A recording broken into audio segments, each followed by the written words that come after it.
పునీత జోజప్ప గారి నవదిన ప్రార్థనలు 6వ దినము. పిత పుత్ర పవిత్రాత్మ నామమున ఆమెన్. జ్ఞానవాణి శ్రోతలకు శుభోదయం, స్వాగతం, సుస్వాగతం. ఏలయన దేవుని చిత్తమును నెరవేర్చువాడే నా సోదరుడు, నా సోదరి, నా తల్లి అని పలికెను. మార్కు 3:35. మానవునికి గమ్యం ఉంటే తాను ఏ కుటుంబంలో ఉన్నాడో ఆ కుటుంబానికి గమ్యం ఉంటుంది. యేసు, మరియా, జోసేపు ఆ కుటుంబాన్ని ఎందుకు తిరుకుటుంబం లేదా పవిత్ర కుటుంబం అంటున్నాము? పవిత్ర కుటుంబం అని పిలిచే ముందు పవిత్రత అంటే ఏమిటి? పవిత్రత అనగా ఇవ్వబడిన బాధ్యతను వారు పూర్తిగా నెరవేర్చారు. కాబట్టి ఆ కుటుంబం పవిత్ర కుటుంబం, చిరు కుటుంబం అని పిలువబడుతుంది. గమ్యం గల కుటుంబంగా పేర్కొంటున్నాము. జోజప్ప గారు చిరు కుటుంబానికి పాలకుడు, కాపరి. అతని నామము పావనమైనది, ధన్యమైనది. కుటుంబాలకు చుక్కాని వంటి వాడు. అఖిలేశ్వరునికి సాకుడు తండ్రి. మౌనశీలి, శాంతిశీలుడు, వినయశీలుడు, నైపుణ్యం గల కార్మికుడు.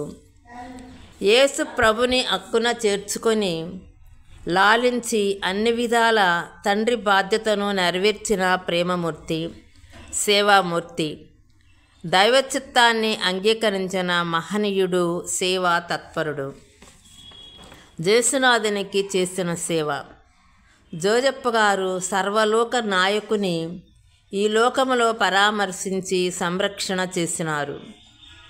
దివ్యబాలుని ఈజిప్టు దేశానికి తీసుకొని పోయినప్పుడు, కొండలు, అడవులు, ఎడారులు దాటిపోయినప్పుడు బాలుని చేతులతో ఎత్తుకొని పోయినారు. 7 సంవత్సరాలు అక్కడ ఉన్నప్పుడు, అనేకసార్లు వారికి భోజనం లేనప్పుడు ఇంటింటికి పోయి భిక్షమెత్తి వారిని సంరక్షించారు. శత్రువులు ప్రయత్నించినప్పుడు కాపాడినారు. కూలి పని చేసి మరియమ్మ గారిని, దివ్యబాలునికి అన్నవస్త్రములు వసిగినారు.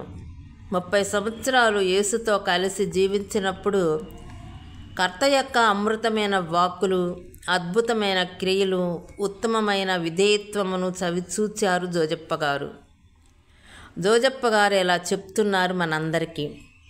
దివ్య కుమారుని గురించి దాహమడిన వారికి దాహము, ఆకలిగొన్న వారికి భోజనము, వస్త్రము లేని వారికి వస్త్రము, ఇల్లు లేని వారికి ఇల్లు, కష్టపడే వారులకు ఊరట, పీద బిడ్డలకు పరామరిక చేయండి అని.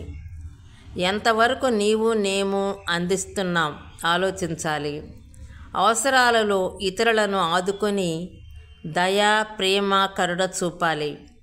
అలా మనం ఆదరించినప్పుడు ప్రభువునకు చేసినట్లే. అట్లు చేసి ప్రభువుకి సాక్షిభూతలం అవుదాం. జోజప్ప గారు దైవ చిత్తాన్ని అంగీకరించారు.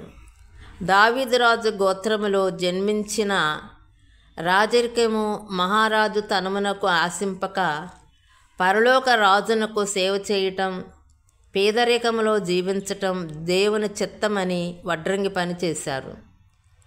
ఐగుప్తు దేశము నుండి నజరేతుకు పోయి చిన్న గృహములో వారితో కలిసి జీవించారు.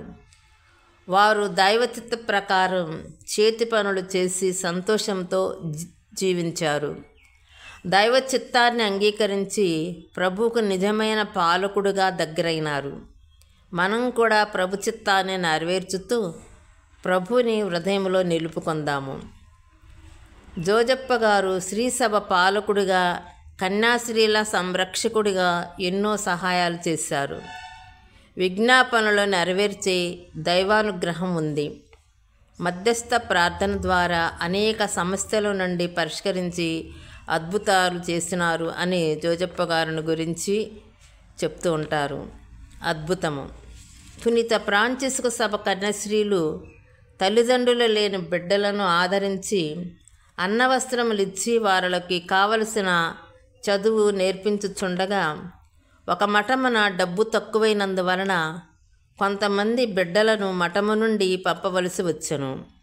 ఆయనను ఆ మఠ శ్రేష్ఠాలమ్మ కొన్ని రోజులు పంపుట ఆపి పునీత జోజప్ప గారిని మధ్యస్థ ప్రార్థన చేయక మరుసటి బుధవారము అద్భుత రీతిగా ఒక అన్యుడు కొంత డబ్బు ఇవ్వగా బిడ్డల ఖర్చులకు ఉపయోగించినారు.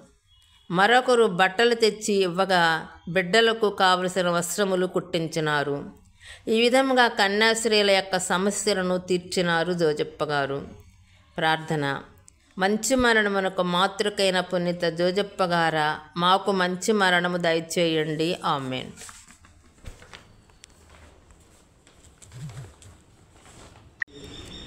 పునీత జోజప్ప గారి నవదిన ప్రార్థన.